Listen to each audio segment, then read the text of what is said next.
Bonjour à toutes et à tous et bienvenue dans cette nouvelle vidéo. Alors aujourd'hui, je n'ai toujours pas fini de débarrasser la grange. Et puis bon bah faut aussi s'occuper un petit peu de la maison, hein. Il n'y a pas que la création de l'atelier de l'entreprise, mais il y a toujours la maison à s'occuper. Et sur le devant de la maison, au niveau du fossé, bah, le fossé c'est en pente, un des deux côtés. Et le côté en pente, c'est une feuille.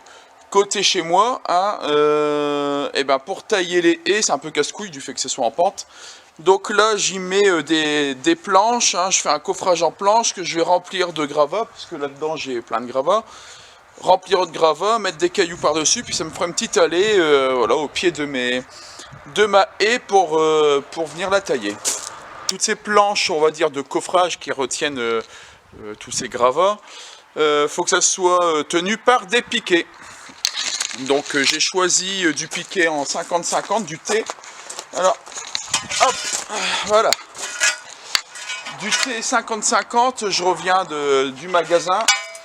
Ça doit être du 4 mm d'épaisseur.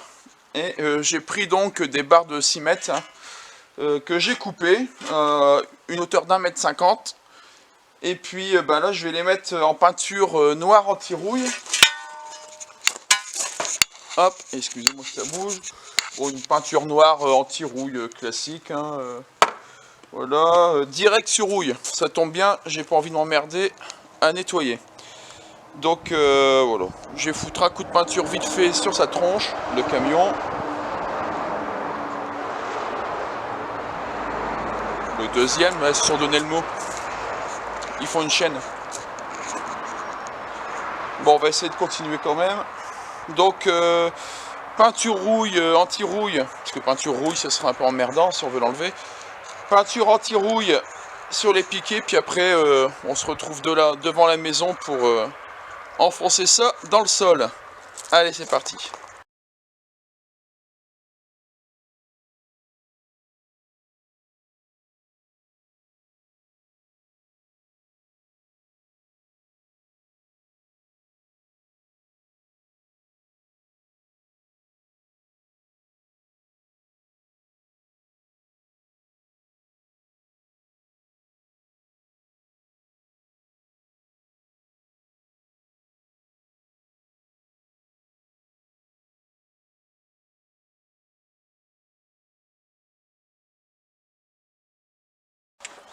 Alors voilà ce que j'ai fait avec mes poteaux, enfin mes T en 2,50 en acier que j'avais mis en peinture. Je les ai enfoncés dans le sol d'environ 80 cm, un camion.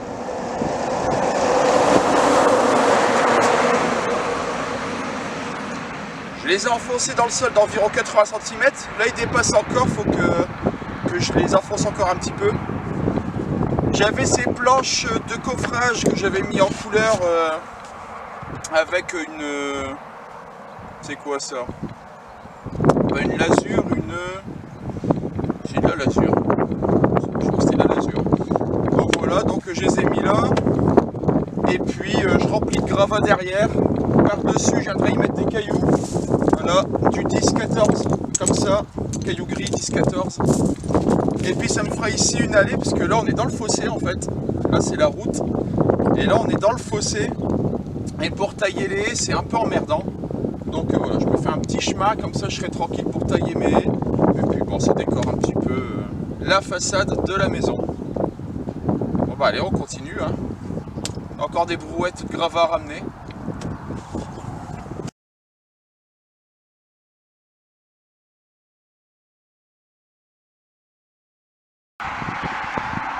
Alors, avant que des voitures arrivent et qu'on ne s'entende plus parler, j'ai terminé mon coffrage. Je l'ai rempli, donc là il est rempli de gravats. Voilà. Il me restera plus qu'à y mettre une petite remorque, une bonne remorque de cailloux pour faire propre. Et voilà, j'ai maintenant mon petit chemin au pied de ma haie. Allez, maintenant on va à l'atelier. J'ai un truc à vous montrer.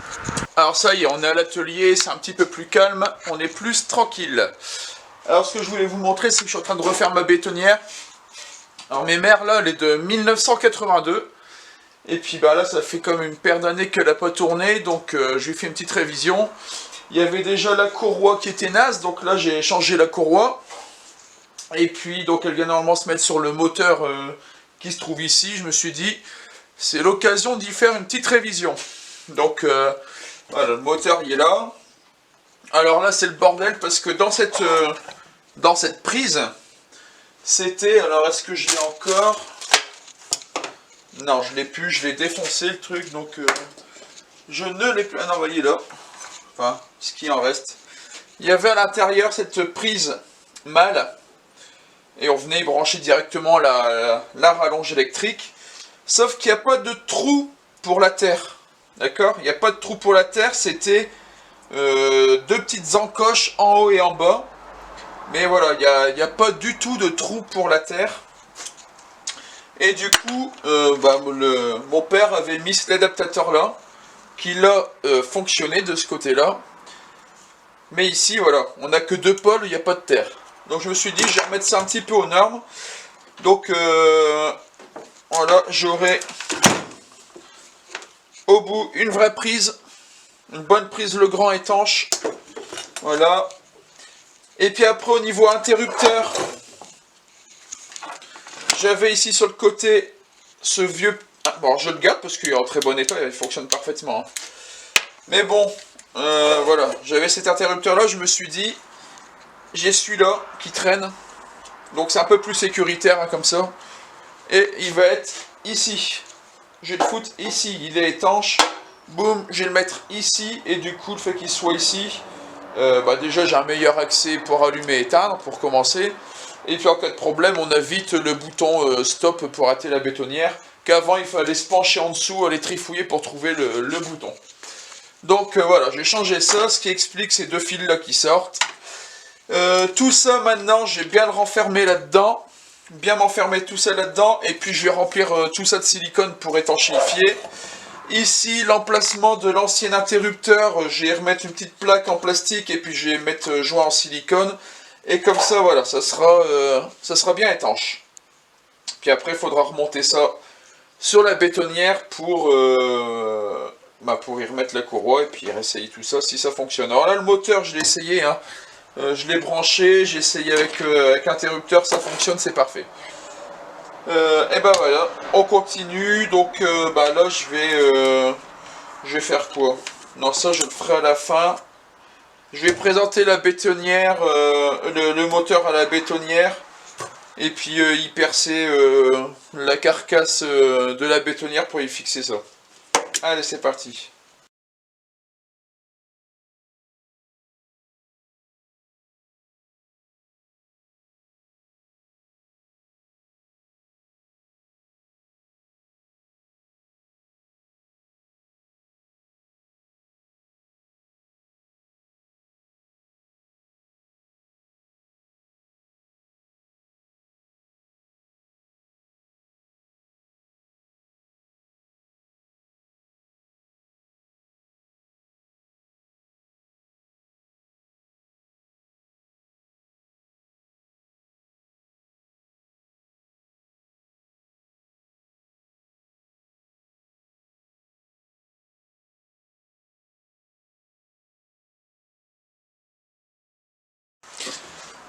Alors ça y est, l'interrupteur est câblé.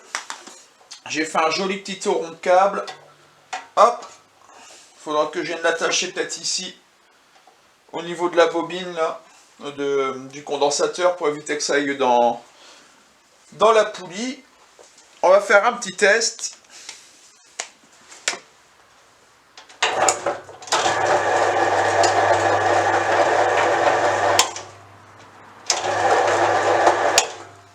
Bah c'est parfait. Donc là, bon je vais faire ce que je viens de dire, mettre un petit collier là quelque part pour éviter que le câble ici en haut, vous le voyez peut-être pas, mais le câble ici est pas loin de la poulie. Donc voilà, hein, un petit colson ici, comme ça le tiendra. Et puis bourré de silicone ici, l'intérieur là. Et puis ça sera fini. Allez.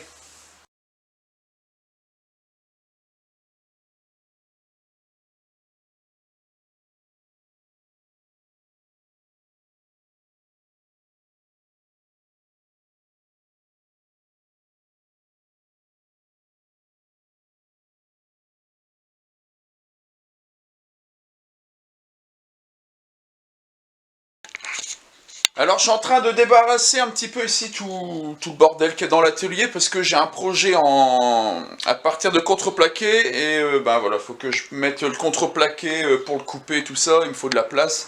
Donc je suis en train de ranger et puis en rangeant j'ai retrouvé dans mon bordel parce que ouais on fait encore des découvertes, même quand c'est nous qui mettons les choses, on fait des découvertes. Un peu plus tard en rangeant, j'ai redécouvert une vieille pompe à eau comme ça. Bah pas comme ça, celle-là tout court. Elle était pas dans cet état-là, hein. Là elle a été toute polie, machin. Elle est en super état et en fait elle était sur un socle en bois tout pourri. Je me suis juste dit je refais le socle en bois. Et puis c'est pour faire un élément de déco dans le jardin. Donc juste le socle en bois à refaire et puis c'est tout. Et puis voilà, j'aime pas faire les choses à moitié. Et une chose entraînant une autre, je me suis retrouvé à la démonter en pièces détachées. Alors je l'ai remise en état de marche, il y avait une pièce cassée à l'intérieur, je l'ai remise en état de marche. Alors par contre j'ai pas pu l'essayer, hein. J'espère qu'elle est en état de marche, j'ai pas pu essayer. Je l'ai complètement polie, enfin fait briller, elle était, c'est déjà, voilà, elle était de cette couleur-là, mais vraiment terne, dégueulasse, tout ça, avec un peu de peinture dessus, donc voilà, elle est vraiment remise en état propre. Et puis, hop, on va direct dans l'atelier. Là, c'est la planche sur laquelle elle a été fixée, donc tu vois la revenue, que le truc tout pourri. Donc ce que j'ai fait, c'est que, voilà, la petite planche du dessus, là,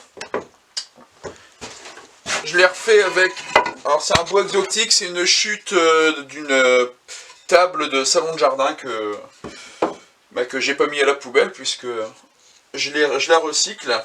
Donc voilà, j'ai refait cette partie-là, voilà, ici, et la partie du dessous, blanche. Alors je vous ai pas montré les étapes parce que tout simplement c'était pas prévu et puis vu que ça fait un petit projet, bon j'en profite pour vous montrer un petit peu. Voilà, la partie blanche donc je la refais là. Chêne au milieu et de chaque côté je pense que c'est aussi du chêne qui doit être hyper vieux et qui s'est teinté naturellement tellement il est vieux. Et je trouve ça sympa le contraste, donc voilà. J'ai fait en biton. Et donc ça reprend. Voilà, c'est quand même un petit peu plus de gueule. Donc là sur celle-là, donc j'ai juste collé. C'était des pièces qui étaient déjà corroyées, c'est des chutes dans mon stock, déjà corroyées. J'ai juste dressé vite fait les champs pour pouvoir faire le collage. Et puis là je viens de passer recto verso à la rabot. Et voilà, j'ai ça. Maintenant je vais faire un gros chanfrein tout autour. Pour dire de faire un peu joli, je vais taper un gros chanfrein. Donc hop, la fraise à démonter. Je vous mets sur le pied qui est juste là, je vous filme ça. C'est parti.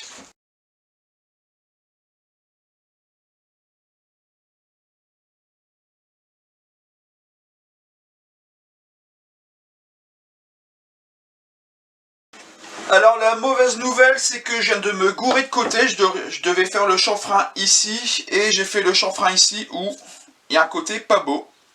Voilà, ça c'est la mauvaise nouvelle. Donc bon bah tant pis, hein, on va faire avec, j'ai pas le choix.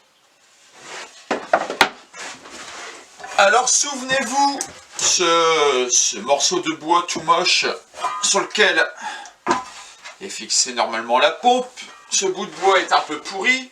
Je me suis dit je vais le refaire, donc je vous ai refait des pièces en bois qui sont esthétiques et qui vont être collées l'une sur l'autre, tout ça. Pour coller les pièces de bois l'une sur l'autre, j'ai utilisé de la colle polyuréthane. La colle polyuréthane est une colle expansive, comme la mousse expansive. C'est-à-dire qu'elle est liquide, on la met, on l'étale, on met en serre et la colle gonfle, et mousse d'ailleurs, comme vraiment la mousse expansive. Et donc elle exerce quand même pas mal de pression cette colle, hein, et elle gonfle, elle ressort par les côtés, machin. Voilà. Alors moi, pour le serrage, je me suis dit je vais aller au plus simple, j'ai pas mis de serre-joint.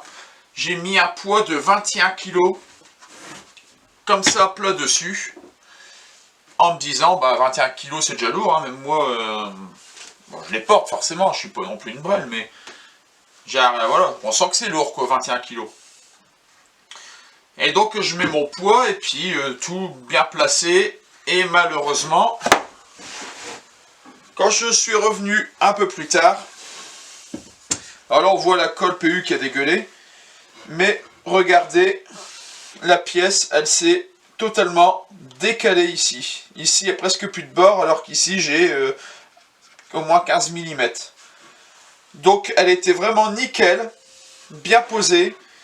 Et puis, voilà, avec la force de la colle PU, et ben, ça m'a bougé tout ça, alors qu'il y avait un poids de 21 kg dessus. Donc, on apprend des choses de ses erreurs. Et là, bah, j'apprends que la colle est plus forte qu'un poids et que la prochaine fois, eh ben, je mettrai des serre-joints et puis c'est tout. Si on a des serre-joints, c'est pas pour rien. Donc voilà. Donc le problème, c'est que là, je ne peux plus l'utiliser. C'est collé à la PU, donc je suis bien dans la merde. Donc déjà, premier point, si dans les commentaires, vous pouvez me dire comment je peux séparer les deux. Parce que j'ai bien une idée, c'est-à-dire passer ça à la scie à ruban. Passer comme ça à la scie à ruban avec la lame qui viendra couper pile poil au milieu. Alors ça, c'est une première solution qui me semble peut-être la seule, mais je n'ai pas de scie à ruban. Donc là, c'est la merde. Le faire à la main, ça va me prendre 3 plombes. Donc j'en sais rien, j'ai pas d'idée. Si dans les commentaires, vous pouvez me trouver une idée comment séparer ces deux bouts de bois, eh ben, ça ferait plaisir. Mais en attendant, du coup, ça, hop, on dégage. Et il va falloir que je trouve une nouvelle solution pour ça. Donc, je pense avoir trouvé, en débarrassant ma grange, voilà, j'ai trouvé un bon vieux bastin qui a vécu une paire d'années. À mon avis, il doit être bien vieux. Et je pense que ce vieux bastin, il y a moyen de lui donner un petit style et fixer la pompe dessus. Mais bon, ça ce sera pour une prochaine fois, tant pis, c'est pas une priorité. On se fera ça dans une prochaine vidéo. Parce que la priorité, pour l'instant, c'est là-bas. Je vous montre vite fait.